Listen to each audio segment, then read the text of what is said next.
What was your journey? Like, how did you decide that you were going to I start? used to stay in railway colony. Everyone around me was a sports person, not even normal person. Like we had people who were 2-time Olympian, 1-time Olympian, Commonwealth gold medalist, World Wow. Championship bronze medalist, and all that. So I started doing boxing when I was in 10th standard.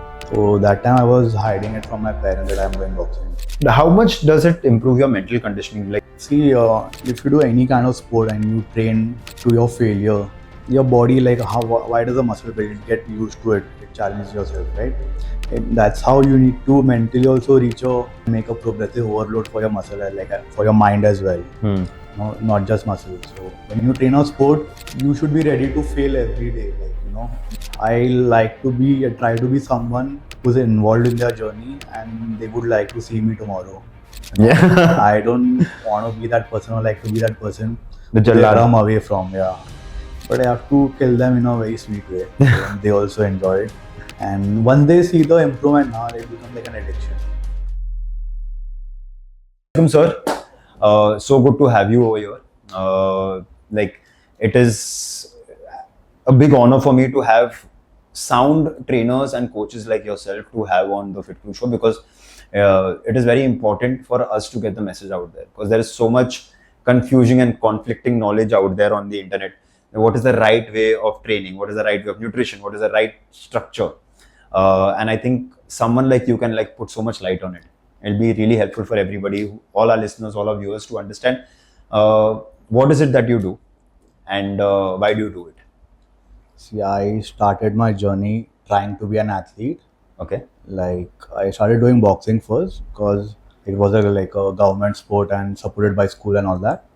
So I did it for continuously for 8 years or so, and then started doing kickboxing. Wanted to challenge myself more, and started doing mud wrestling. I found that interesting. Then did mat wrestling also. Then did jiu-jitsu as well. Then when in 2015-16, MMA was growing in international market. I could see it on social media and stuff, and there were very less gyms in India that were really good in MMA. So I planned to travel to Thailand to train MMA in 2015. So I went there. I was there for 3 to 4 months, and I trained. And it was so challenging and so much fun that I wanted to make that a career. Then I went back to Thailand again in 2016. I did a full camp thing over there.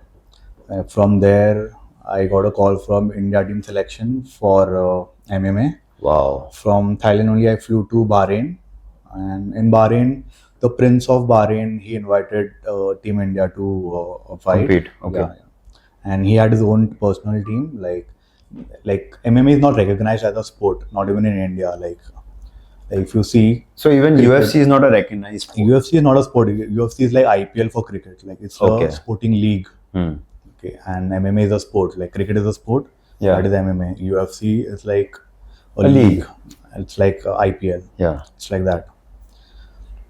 Yeah, for MMA to grow in India, there should be more of a reward. Like if you go and train boxing, and if you have a national medal in boxing, you will get a government job. Okay. Or even silver or bronze medal as well. You'll get a government job. You get stipend from the government and all that. And MMA is still yet to be recognized as a sport in India. So that's a big challenge. I think MMA to be recognized will take a long time. But before that, maybe jiu-jitsu can enter.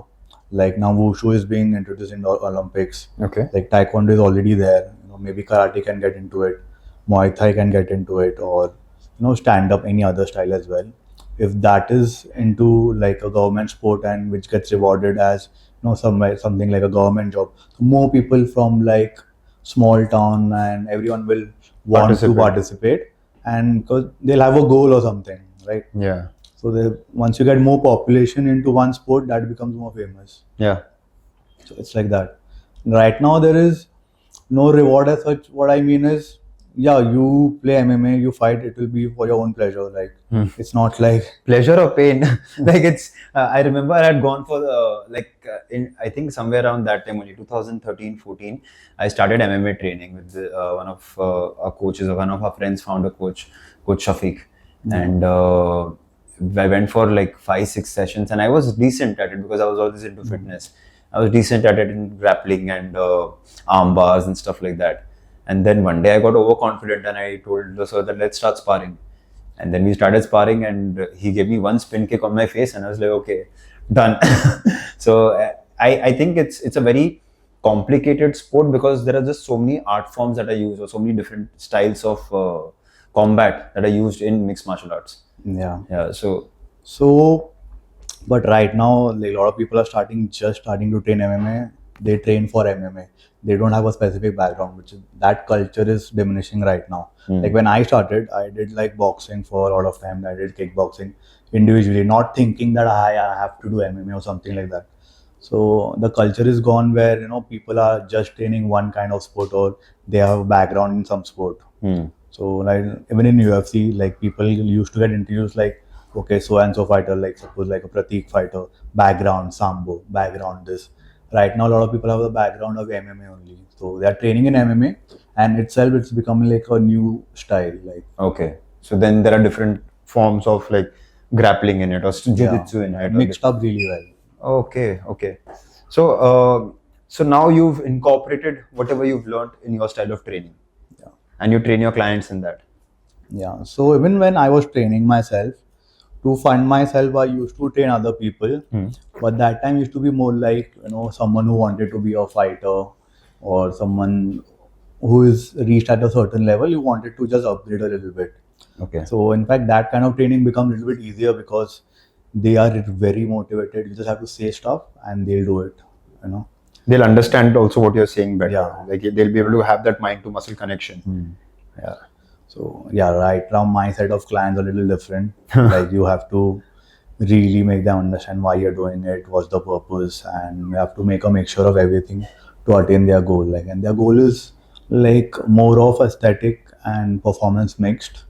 Like that's like a suitable goal which can like reach like around in very decent time. Like if you tell me, if someone comes to me and say that sir मेरे को ऐसे ऐसे दिखना है, so I'll say yeah, we can try, but I can't guarantee because that shouldn't be our only goal. Yeah, it's like that. But like my profile is like that. Like people normally see my Instagram and all that.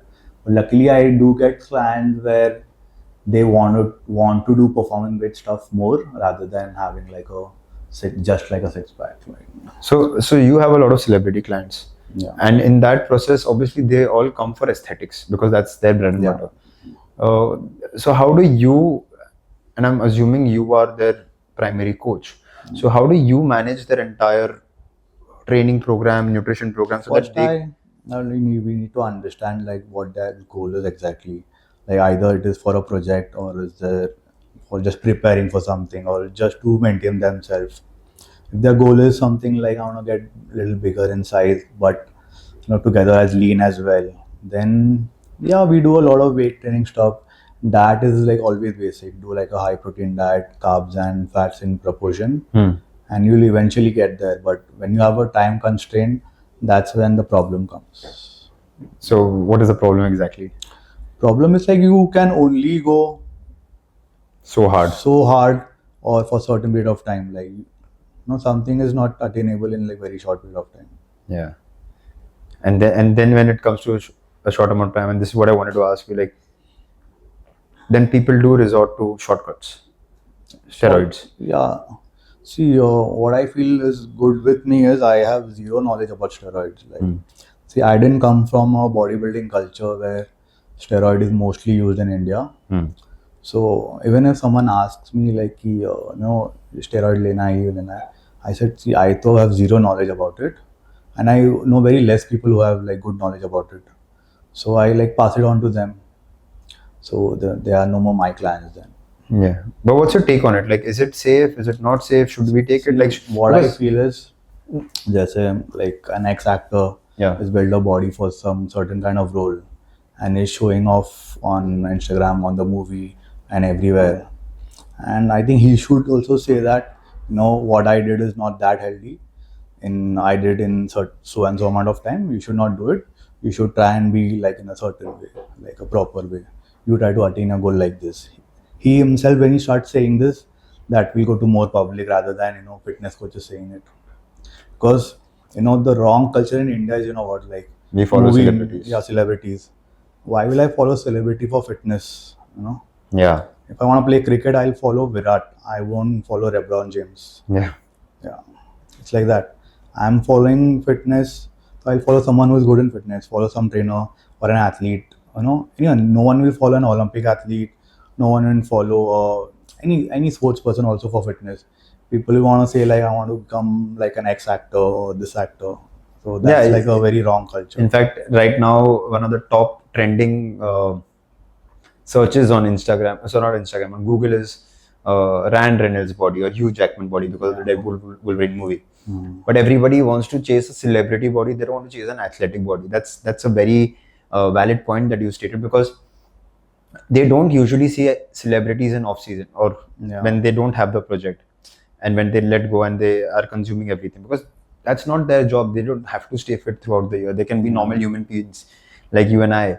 But if they were to follow what an athlete does, I mean, to follow something like what a Virat Kohli does, or what a LeBron James does. Like, everyone wants to attain some goal, but no one is ready to do the process. Like even me, like I would love to have a six pack, but the amount of time and effort you have to take it, I feel for me, I don't want to take it. Like, I'm happy being normal amount of lean, doing whatever I can, and working out and maintaining a normal amount of diet. Like if you have that goal, you need to have that motivation and discipline to follow something. Like only if you have that, keep that goal. Otherwise, like try to be happy with what you are. That's important. That's definitely important. So what's your fitness regime like? What do you do to keep yourself fit? Because you're looking fabulous. See, my lot of the calorie burn is training other people. Because I train people for like combat. I sometimes do jiu-jitsu with them, take their pad work for kickboxing, like move one place to another, drive here, drive there. I think my active calories like that like is a lot. But I try to train like 3 to 4 times a week. Okay. I do like 2 times weight training, which is like upper body mix, lower body mix. One day I train like kickboxing with one of my colleagues. Okay. And one day jiu-jitsu. And if like no one is available, I do like functional training or hit bag, something like that, which like makes me like more into flow when I'm teaching. There's very little weight training. Yeah, 2 times a week maybe. Yeah. That. And you're looking the way you're looking, so that means that you don't need to break your muscle. Because I get a lot of clients who are constantly saying that I want to train 5 times a week. I want to hit the gym, like hit the weight room 5 times a week, and I don't kind of agree with that, because it is a very single kind of movement, very simple movement for your body to do, and spend so much time. You invest so much time in the gym, you break so much muscle. So basically the funda is you should hit one muscle group twice a week. That's like minimum you can do. And if you can do it in any form, that is okay. Your body doesn't know what you're pushing. If you're pushing a dumbbell, you're pushing a barbell, you're punching a bag, it's similar kind of movement. Yeah. So if I do weight training like suppose 3 to 4 times a week, then I don't think so I'll be able to do kickboxing in that much intensity or in a proper way. So I choose this over weight training. It's not that weight training is bad or anything. Like this is like my kind of. No, I think you should have a complete, a holistic program. Like how you said, now you have combat, you have grappling, you have bag training, you have weight training. I'm sure cardio, maybe you must be doing a lot of jump rope or maybe some kind of cardio. Do you do cardio?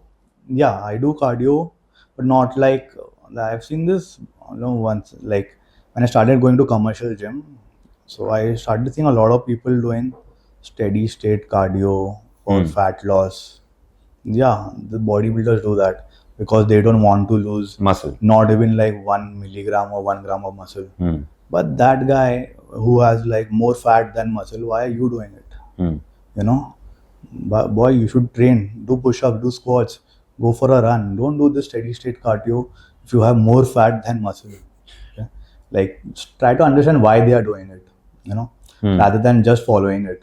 When in gym trainers, a lot of time what happens is they also follow bodybuilding culture, and so they recommend their client like that. And also the system in gyms is X amount of money for a month. Personal you have to do 12 sessions, 3 days weight training with me, 3 days cardio. So they'll run on a treadmill, do elliptical. It's like a template in every gym. Sabko pehle ye pakda dete, 3 days, 12 sessions with me in a month. I feel slowly it is changing. I see a lot of gym which has like different plans. They have like small group sessions and everything.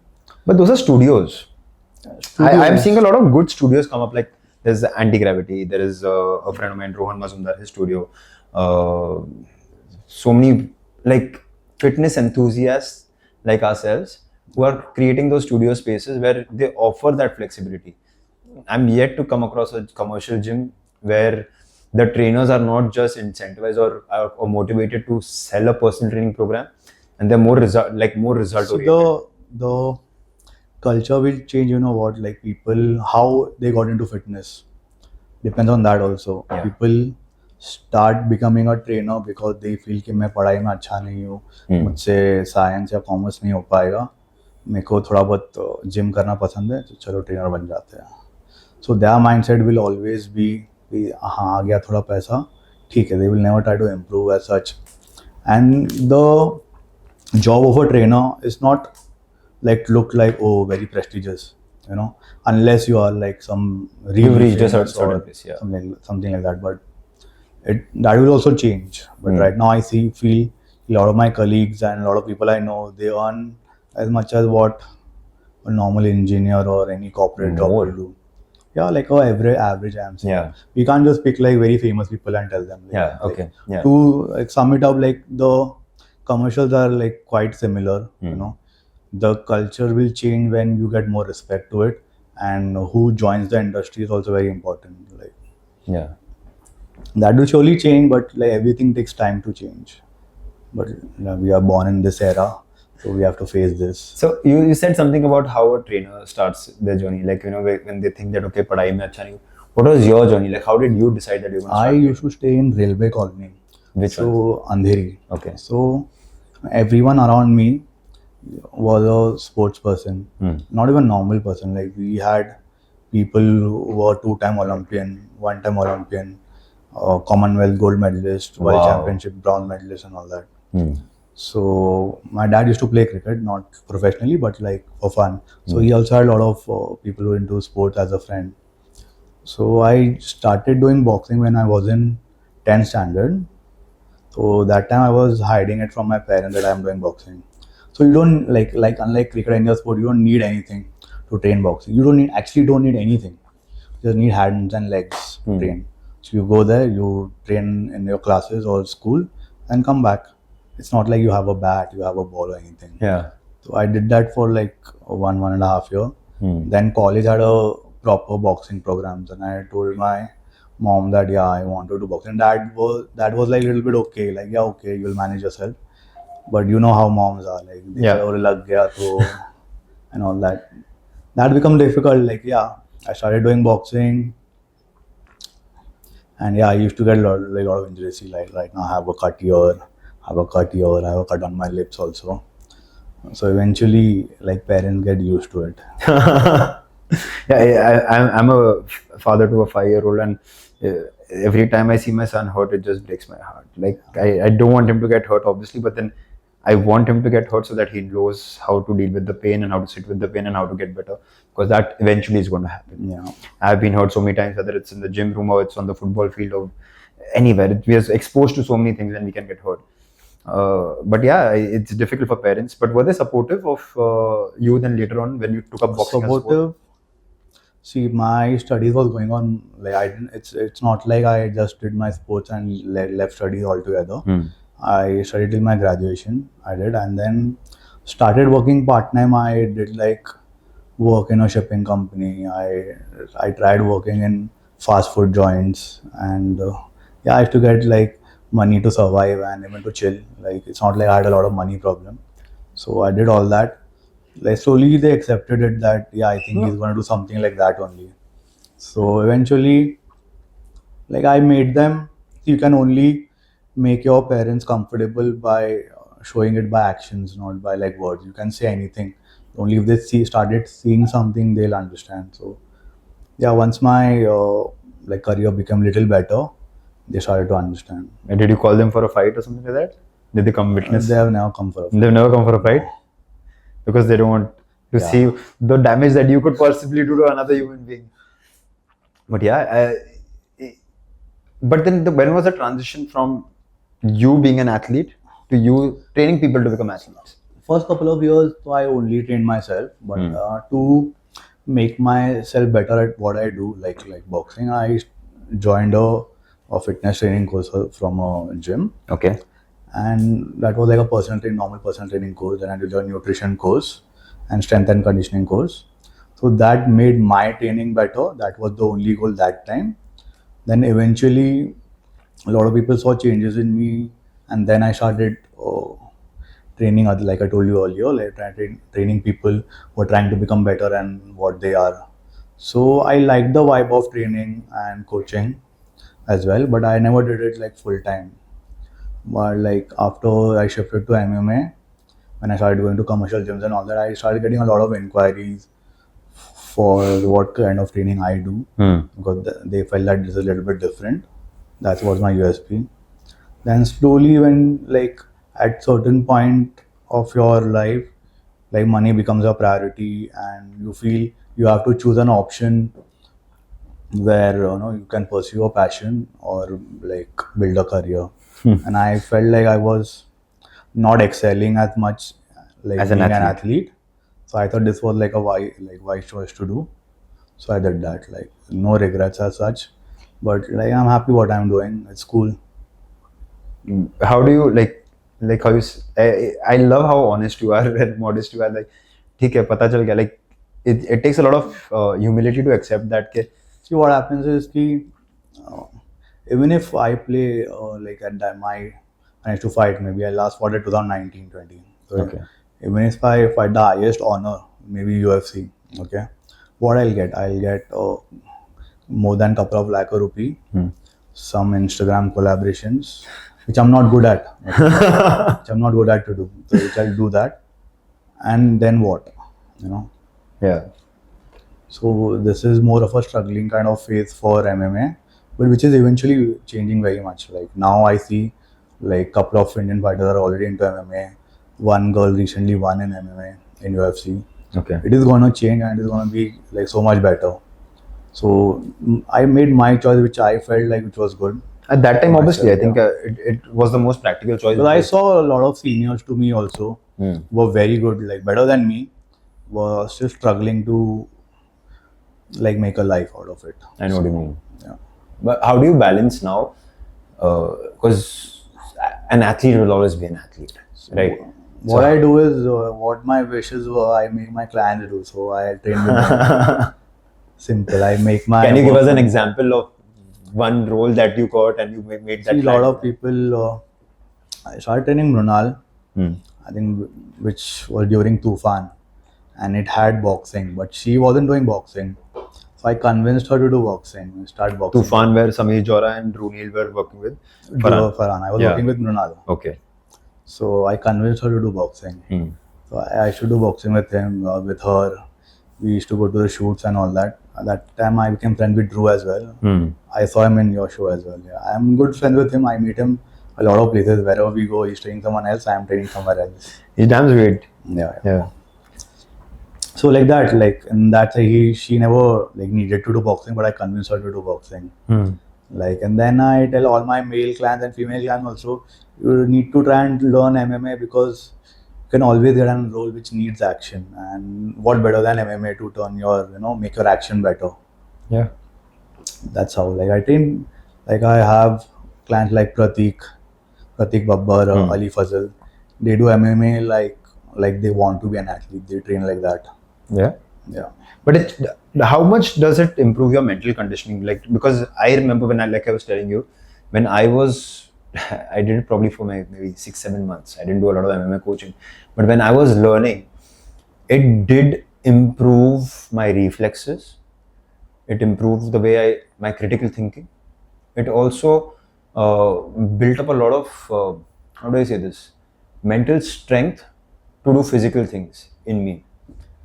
See, if you do any kind of sport and you train to your failure, okay, your body, like why does the muscle build? It get used to it. It challenges yourself, right? And that's how you need to mentally also reach your failure and make a progressive overload for your muscle, like for your mind as well. No, not just muscle. So when you train a sport, you should be ready to fail every day. Like, you know, you go to the gym tomorrow, like take an example of my clients, or you know, they come to me, they spar with me, they know that they're gonna get beaten by me or they're not gonna pass. Okay, they still come and do it every day willingly with a smile. Okay, that builds like a character.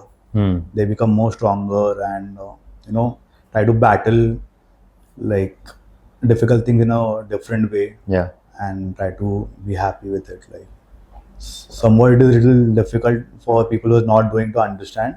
Like, people say ki, like why you're doing this, you can attain same amount of cardio with functional training as well, but kickboxing is and any kind of combat sport is totally different. Everything is working together, like not just your mind. Like, you have to block, you have to punch. The decision to be made is not even 1 second, is less than a second, like, just like that. So And if you make a wrong decision, which usually happens, you'll end up in a armbar or a chokehold, or yeah, or like, you're tapping out somewhere. there is no resting of your mind when you're doing combat. So, and I mean, while sparring, at least for somebody like me who's not an athlete and who's not that well trained, you're always on the defense. Like, you're always like trying to block and save yourself, and while you're moving. Uh, and when you're competing with somebody like yourself or sparring somebody like yourself, it's always about how can you exit, what is the safest way out. More like a Krav Maga strategy, Yeah. where how do you just block and leave, block and leave.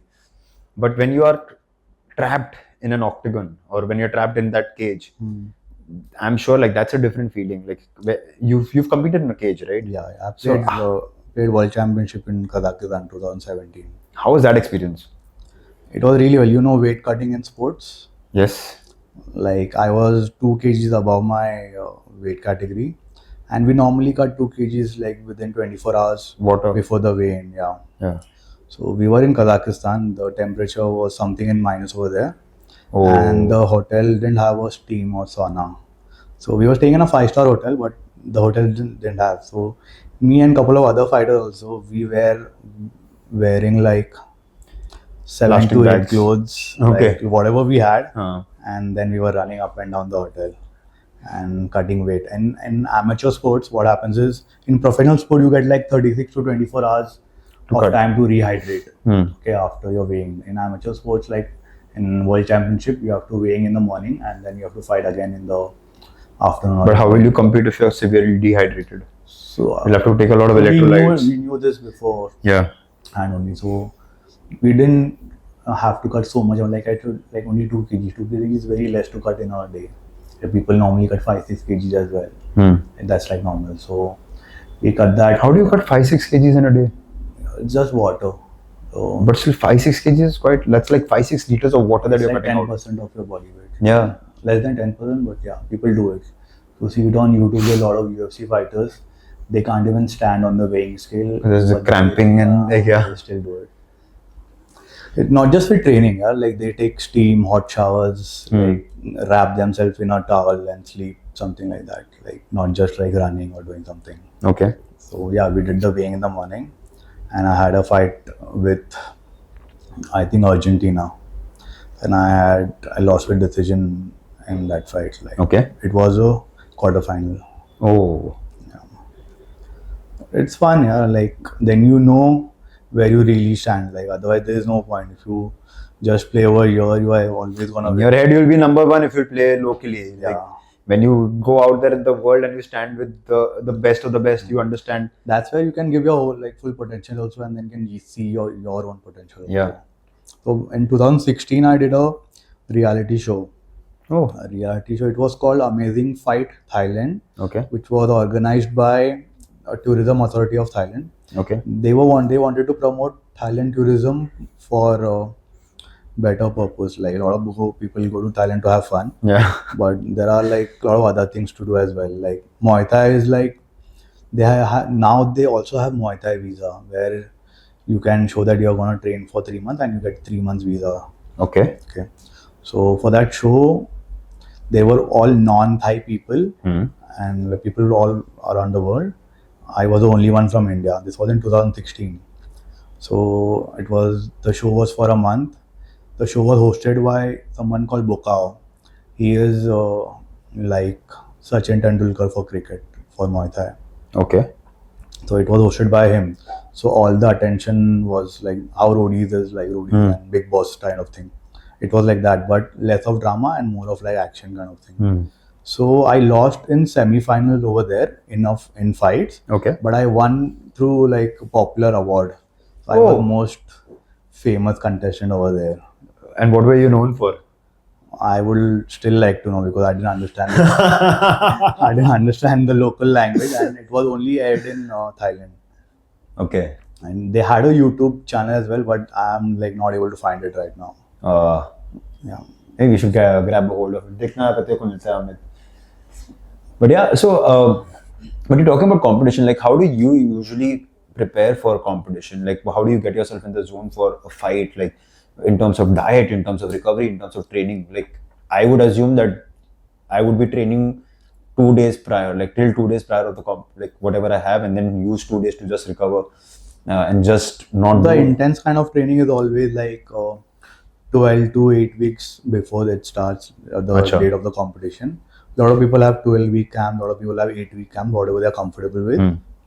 And mostly last week is more about cutting weight, making yourself injury free, taking massages, doing a lot of mobility stuff, and getting hand and eye coordination better. Okay. That is more towards closer to the fight, so you don't get injured or don't overtrain. A lot of the heavy kind of training is done. By heavy, I don't mean weights, like the intensity is done like 8 to 12 weeks before the fight, like throughout. Okay. The last week or 10 days is more of More like a deload, relax. yeah. Okay. And what about food? Like how do you balance food? Like what is your food structure like? See, I'm lucky that I like to eat a lot of protein by choice. Like even when I'm not on a diet, if I don't have a goal, I like to eat a lot of protein, which can be veg, non-veg, any kind of protein source. I like eating that, and I like fruits as well. I love eating salads. So by choice only, my eating habits are comparatively healthier, but the quantity is not. So I try, I try and control the quantity. That's it. Like otherwise, I eat healthy stuff only throughout. But it's very difficult to go overboard with quantities if you're just doing protein salads and fruits, right? It's not just that. Like that is major of the thing what I eat. I eat like most of the time I'm out of my house, so I order from some place. A lot of people do meal preps and all, so I call from them as well. I try different kinds of food. Okay. It's not like I go out with friends and I'm like, no, I can't taste this or taste that. Like I'm okay tasting and eating everything. So what are your views on carbs? I know it's a very stupid question, but I just wanted to ask you what are your views on Depends. carbs? See, As an athlete, how do you consume carbs, and what would you recommend to an athlete? What would you recommend to a normal person, not a celebrity, but a normal person who's coaching under you? How would you structure their if carbohydrate an intake? athlete is wanting to follow a diet, I would tell you to eat whatever you can to support your training. Like your training can't be suffering because you are eating this. Then you should play a weight class above. Yeah. It's like that. Like if you are coming to a training session and telling because I ate only this much yesterday, I can't train today. Then don't train. Okay. If you're training a certain amount, eating a certain amount, like train also like that only. Yeah. So training is first for athletes. Okay. Okay. And then diet supplementation. Because if you're not training, just becoming lean doesn't matter. Like especially in combat sports. For An athlete supplementation, what is a protocol for an athlete supplementation? for everyone, I suggest omega-3, ashwagandha. Like do their regular blood checkup to B12 and D3. They can check up. Yeah. Vitamin C, 1000 mg, sometimes 2000 mg if they are not feeling good. Okay. And if they have they're cutting really, like having only protein, fats or something, I'll tell them to have biotin or collagen. Okay. Anything. It's like that, not strict and fast rule for everyone. Yeah.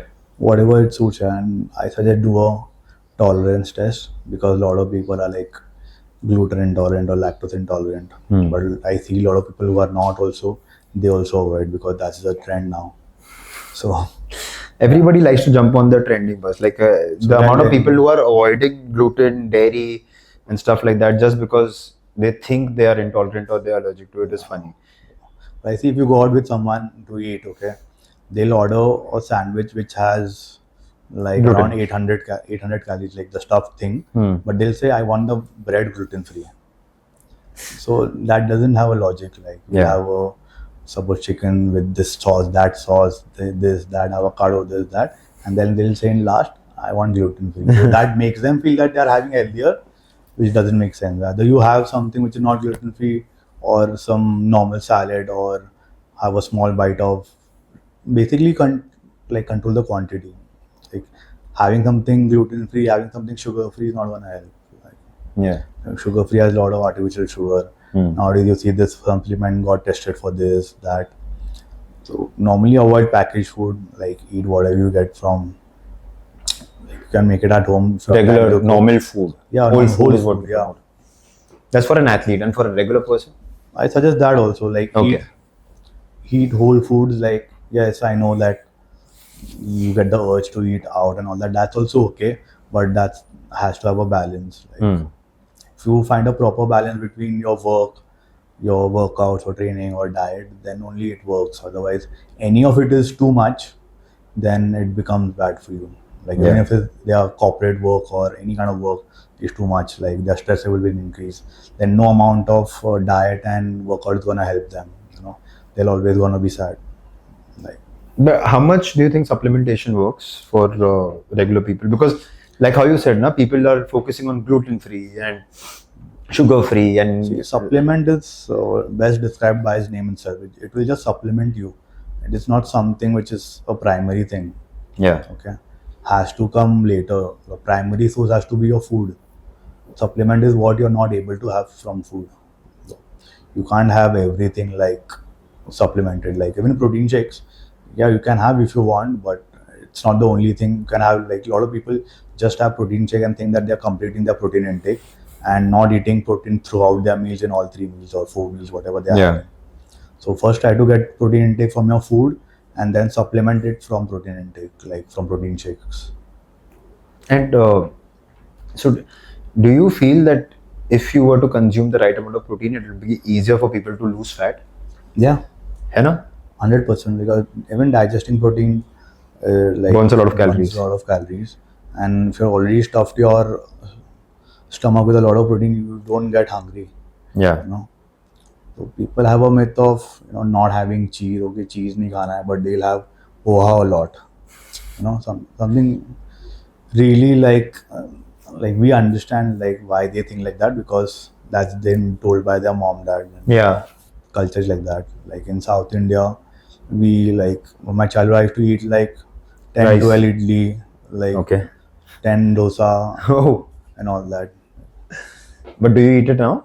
Yeah, well, like I told you. What's your typical day, like a diet, like how many If I am meals? having work, so I leave my house around 5:30, but I keep my first session at 6. Like so, I work 6. I think 6 to 1. I have like 4 to 5 clients. I have all of them come to where I am. Either Okay. I'm in some gym or some place. Then afternoon I have some free time, so I have my first meal in the afternoon only. So you're doing intermittent fasting? I'm not trying to do it, but that's what it happens. Yeah. So I have my first meal in the afternoon, which is basically like some bowl, maybe a rice bowl, which chicken or veg or anything, whatever mood is there. Okay. And then I have it with a protein shake. With the protein shake, I make it tastier. I currently take like flavored protein, sometimes plants or normal also. I have it with milk. So it feels like I'm having some juice. So I have to train my brain like that. So I have that. When you have the plant protein. Yeah. Yeah. Otherwise, they're normal in water. Then evening, I work. Like sometimes I work in the evening. Like usually, my rule is I don't work after 5:36. Like You need some time to recover also. yeah, I like to have like some social life as well. And then give like 100% for the work the next day. Yeah. But whenever you need, like you have a shoot or someone only gets time in the evening or they're shooting in the morning, then I take the clients in the like evening or night as well. Okay. Otherwise, I don't work in the evenings. Okay. Yeah. But in terms of your diet, so what do you consume at night then? It's out street food. Not street food. I don't like also street food. Like even in childhood, I was never into street food too much. Right now also, like I go to food is biryani, but I feel that's the most healthiest junk food you will get. It's not a junk food also. Yeah. It's rice and meat, Yeah. It's just the quantity you need to adjust. How much rice you want to eat and how much meat you want to eat. Yeah. If you adjust that, Yeah. you will never get like fat. Yeah. Yeah. Like rather than eating any other food from out. Pizza, burgers, and stuff like that. Whatever quantity you eat, the protein percent is very less. Right? The protein to carb to fat ratio is like Yeah. very off. So you can just probably take a bite or like a taste a piece, but that cannot be your meal. Yeah. Yeah. People like I like people when I usually have my consult calls and people go and they're like, no, we went out, we had a pizza, but we added chicken on it, so we got our protein. That's So it's like like- showering with sprinkles. Yeah. So exactly. So I think the amount of education required for people is It is changing, yeah, but I feel like I said before also, it will take a lot of time. क्योंकि sir बहुत scattered है. Hmm. Right, इतना conflicting है, इतना scattered है. अभी आप Instagram पे जाओ, the minute you go on Instagram, you will find one topic, 3 experts giving different opinions on one topic. Yeah, but I've seen a lot of like nutritionists say कि घर का खाना खाओ and eat everything from home only. Don't take any supplements. But themselves, they are really unfit. If you know it, why are you not doing it? Yeah. Not that I'm like super fit, like just the basic thing I'm saying. And yeah, like you said, like lot of podcasts are there right now. Everyone will say, okay, you're having haldi. Oh, this is healthy. And next thing, oh, you're having haldi. That's not healthy. Yeah, difficult to understand what to believe and what not to. Egg yolks, like in the last 6 months, egg yolks have been good, bad, ugly. Yeah. Protein powder has been good, bad, ugly. Vitamin B has been good, bad, ugly. Omega has been good, bad, ugly. What else? Chicken, meat, seafood, seaspiracy. Like every 2 months, one food comes out which is good, bad. So someone will be like, it's good. Keto, intermittent fasting. Now, when I started practicing, I wouldn't promote intermittent fasting by intermittent fasting, but I would say that, okay, have some kind of discipline in your eating pattern. Don't just eat the minute you feel hungry. Don't spoil your body as if it's a baby.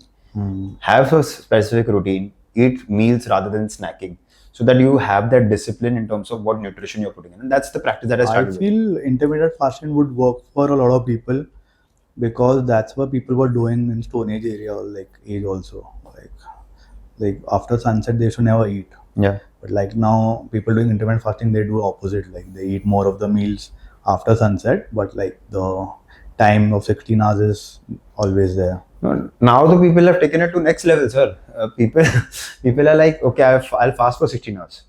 I can do 16 hours very well. Yeah, but And then calorie intake is in that 8 hour, they think of it as an eating window. So they are like, in these 8 hours, I want to eat as much as I can because I've fasted for 16 hours. I will not gain weight. But in those 8 hours, they end up consuming so much food. Obviously, you'll not feel hungry for 16 hours. Yeah. You know, they've got it all wrong. So, and that's mainly because A, scattered information, B, half and half information. हाँ ठीक है 16:8 करना है, but a lot of people don't know intermittent fasting means you're having 2 fasts. Yeah. One 16-hour fast, one 8-hour fast. Yeah. But people are like, no, I can't have like 2 fasts in a day. But so that's how I started my practice, where I was like, okay, we'll start putting people on like time restricted feeding, so that they have certain discipline in food. But then caloric restriction बहुत difficult हो गया लोगों के लिए. They were like, ठीक है, we'll do this, but then we'll eat what we want. It doesn't work that way. You cannot get That's away. why with they it. need to slowly start. Start doing like small things and Yeah. eventually take a bigger step. Yeah.